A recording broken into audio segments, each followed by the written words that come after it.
Hands up if you missed out on 6 Harry Kane goals in just 2 game weeks. This is FW Fantasy, ahead of Game Week 21. Yes, the story of last week was about those who did have Harry Kane and those like me who did not. He definitely won't be bagging this weekend though, so where's best to put your cash? He returned 6 points against Brighton on Boxing Day, and we think Alvaro Morata would be a decent substitution for Kane this weekend. The Blues host Stoke, who have one of the worst defences in Premier League history, and at 10.6 million, you'd be able to keep cash in the bank to get Kane straight back in for his double game week next time around.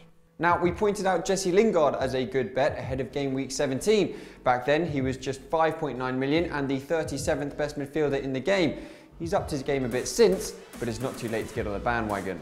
Lingard has started 6 of United's last 7 games, and in that 7th game he came off the bench to bag 2 against Burnley.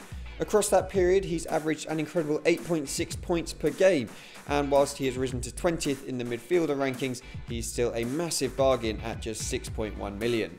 Coming out of left field and from left back is Liverpool's Andrew Robertson. The Scottish defender could score well this weekend against Leicester, and here's why. The Foxes have conceded the most chances and the most crosses from their right flank of any side in the Premier League this season, while Robertson has been in the top 3 for defenders making touches, playing passes and receiving passes in the final third over the last 3 game weeks. So it ought to be a recipe for some serious points for the Scots. That's all from FW Fantasy. We'll be back, along with Harry Kane, ahead of Game Week 22, our last edition of 2017. Join us then.